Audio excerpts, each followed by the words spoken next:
ሰላም ጤና ይስጥልን ክቡራን የዩቲዩብ ቤተሰቦች፣ የሰዓቱን አጫጭር መረጃዎች እየቀርብ ያለው እስከ ፍጻሜው አብራችሁን ቆዩ።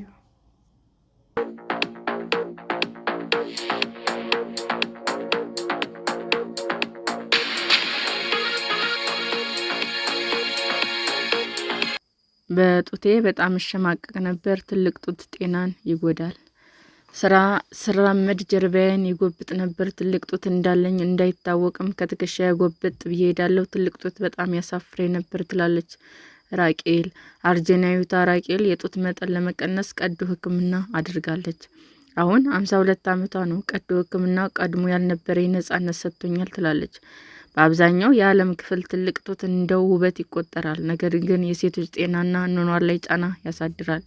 ከትልቅ ጡት ጋር በተያያዘ ከሚጠቀሱ እክሎች ውስጥም ከፍተኛ የጀርባ ህመም፣ ራስ ምታት፣ የሰውነት አቋም መዛባት፣ የአካል መደንዘዝ፣ እንቅልፍ ማጣት እና የአእምሮ ጤና ቀውስ ይገኙበታል። ለውበት የሚደረግ ቀዶ ሕክምና የሚከታተለው ዓለም አቀፍ ማህበር እንደሚለው እንደ አውሮፓውያኑ በ2024 ብቻ 652,676 የጡት ቅነሳ ቀዶ ሕክምና ተከናውነዋል። ከፍተኛ የቀዶ ሕክምና ቁጥር የተመዘገበው በብራዚል ሲሆን 115,647 ቀዶ ሕክምና ተካሂዷል።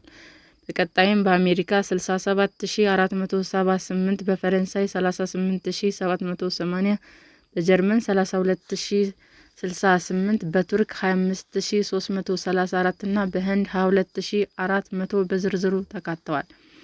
ራቄል በትልቅ ጡት ምክንያት ከታዳጊነቷ ጀምሮ በጀርባ ህመም ትሰቃይ እንደነበረ ተናግራለች።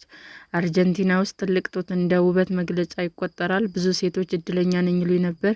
እድለኛ አልነበርኩም። በጣም ነው የተሰቃየው። ወጣት ሳለሁ እናት ከሆንኩ በኋላም ተሰቃይቻለሁ ትላለች። ጡትን ለመደበቅ ከትከሻዋ ጎብጣ ትራመድ ስለነበረ አሁንም ድረስ ጀርባዋ ያማታል። ራቄል ዮጋ፣ ፒላቲስና የአካል ብቃት እንቅስቃሴ ትወዳለች። የጡት ትልቅ መሆን ግን ሰውነቷን እንዳሻት እንዳታንቀሳቅስ አግዷታል። የእንግሊዝ የውበት ቀዶ ሕክምና ባለሙያዎች ማህበር ፕሬዚዳንት ዶክተር ኑራ ኑገንት እንደሚናገሩት የጡት ቅነሳ ቀዶ ሕክምና የሚያስፈልጋቸው ሴቶች እንደ ልባቸው ሰውነታቸውን ለማንቀሳቀስ የሚቸገሩ ናቸው። ትልቅ ጡት ይከብዳል፣ ስለዚህ ሰውነትን ወደፊት ይጎትታል። ጀርባና አንገት ላይ ህመም የሚፈጥረውም ለዚህ ነው። የአካል ብቃት እንቅስቃሴ ሲሰራም ምቾት ይነሳል። ጡትን መደገፍ የሚችል የጡት ማስያዣ ለማግኘትም ያስቸግራል ሲሉም ባለሙያው ያስረዳሉ። ራቄል ጡትን ለመደገፍ 2 ወይም 3 የጡት ማስያዣ ማድረግ ያስፈልጋል ነበር። በጡቷ መጠን የተዘጋጁ የጡት ማስያዣ ለመግዛት የምታወጣው ወጪ ቀላል እንዳልሆነ ትናገራለች። ዶክተር ኑራ ኑገንት እንደሚናገሩት የጡት ቀዶ ሕክምና የሚደረግላቸው ሴቶች ከሰውነታቸው ውስጥ 500 ግራም እስከ 800 ግራም ያስወግዳሉ። ከአጠቃላይ ሰውነት ክብደት አንጻር ግዙፍ ባይሆንም እንኳ በአንድ የሰውነት ክፍል ሲከማች ትልቅ ነው ይላሉ።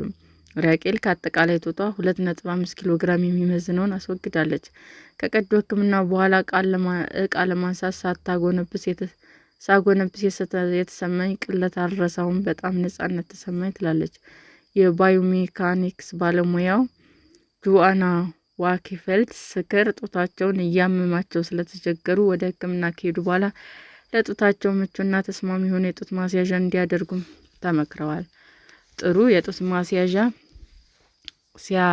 ስፈልግ ያወቅኩት ስለ ጡት ማስያዣ ጥቅምና እንዴት አገልግሎት እንደሚሰጥ እንደማናውቅ ነው ይላሉ። የጡት ማስያዣ ከሚሰጠው ጥቅም ይልቅ የውበት መገለጫነቷ ብዝኖ ይታያል። ያለው ጠቀሜታ አለመታወቅ በጣም የሚያሳዝን ነው ሲሉም ጆአና ይናገራሉ። በዩናይትድ ኪንግደም ዩኒቨርሲቲ ኦፍ ፖርቲማውዝ የጡት ጤና ላይ ያተኮረ ማህበር መስርተዋል። ጡት በተገቢው መንገድ የማይደገፍ ወይም የማይያዝ የጡት ማስያዣ ያለውን 4 ዋና ዋና ጉዳቶችም ለይተዋል። አንደኛው ጉዳት ከቆዳ እስከ ህዋሳት የሚደርስ ህመም ነው። ምቹ ያልሆነ የጡት ማስያዣ አተነፋፍስንም ይጎዳል። በልብ ምቶች መካከል ያለው ጊዜ ላይ ከሚያሳድረው ጫና ባሻገር አጠቃላይ ሰውነት እንቅስቃሴ ላይም ተጽዕኖ ያሳድራል። ትልቅ ጡት ያላቸው ሴቶች ጡታቸውን ከፍና ዝቅ ሲል አተነፋፍሳቸው ያውካል። ትንፋሽ ከሚወስዱበት መንገድ ላይ ከሚያሳድረው ጫና በተጨማሪ ሲራመዱም ሰውነታቸው ላይ ተጽዕኖ አለው በማለት ያስረዳሉ። ለዓመታት በተሰራ ጥናት መሰረት ጡት የሚንቀሳቀስበትን መንገድ ለማወቅ ችለዋል። የጡት ህመምን ለመቀነስ ቁልፍ የሆነው የሰውነት እንቅስቃሴ ፍጥነት መቀነስ እንጂ አጠቃላይ እንቅስቃሴ መቀነስ እንዳልሆነም ጥናታቸው ይጠቁማል። የጥናት ቡድኑ የእንግሊዝ የሴቶች የእግር ኳስ ቡድን እንዲሁም ቁልፍ ተጫዋቾች ያማክራል። ለስፖርተኞች ምቹ የሆነ የጡት ማስያዣ ለማዘጋጀትም ጥናት ያደርጋል። እንደ ኤፍ እና ወርልድ ራግቢ ያሉ የስፖርት ተቋማት እናማክራለን። ሴት አትሌቶች ጤናማ ሕይወት እንዲኖራቸው ድጋፍ ማድረግ የተጀመረው ባለፉት 5 ዓመታት ነው። ለውጥ ማየት መጀመራችን አበረታች ነው ይላሉ የባዮሜካኒክስ ባለሙያው ጆና። ራኬል የጡት መጠን ለመቀነስ ቀዶ ሕክምና በማድረጓ ብዙዎችን እንደተቿት ተናግራለች። ቀዶ ሕክምናው ያደረኩት በህመም ምክንያት ሳይሆን ለውበት ስለሆነ እንደሆነ ነው ሰዎች የሚገምቱት ትላለች። የጡት ቀዶ ሕክምና ስታደርግ አንዲት ሴት የሆድ ቀዶ ሕክምና አድርጌ እንዳለቻትም አስታውሳለች። ራኬል ምንም እንኳ ሰዎች ቢተቿትም ቀዶ ሕክምናው ለማድረግ መወሰኗን አይጸጽታትም። አሁን በማረጥ ውስጥ እያለፍኩ እንደመሆኑ ትልቅ ጡት ቢኖረኝ ምን እንደማደርግ አላውቅም ነበር። ከሰውነቴ ጋር መታገል አልፈልግም ትላለች። የእንግሊዝ የውበት ቀዶ ሕክምና ባለሙያዎች ማህበር ፕሬዚዳንት ዶክተር ኑራ እንደሚናገሩት የጡት ቀዶ ሕክምና የሚያደርጉ ሴቶች መበራከት ለጤናቸው ቅድሚያ እየሰጡ መምጣታቸውን ያመለክታል። ቀዶ ሕክምናው ሰውነትን የማስተካከል ሳይሆን የጤና ነው ሲሉም ገልጸዋል። ሰላም ጤና ይስጥልኝ ውድ የዩቲዩብ ቤተሰቦቼ እንዴት ናችሁ? አዲስ ጀማሪ ነኝና ሰብስክራይብ ያደረጋችሁ አበረታቱኝ። አመሰግናለሁ። የዩቲዩብ አድማጮቻችን ለሰዓቱ ያቀረብኩላችሁ አጫጭር መረጃዎች ይህንን ይመስል ነበር። በሌላ መረጃ እስክንገናኝ ሼር፣ ላይክ፣ ሰብስክራይብ እንዲሁም ቢቀርብልን የምትሉት መረጃ ካለ ኮመንት እያደረጋችሁ ቸር ቆዩን።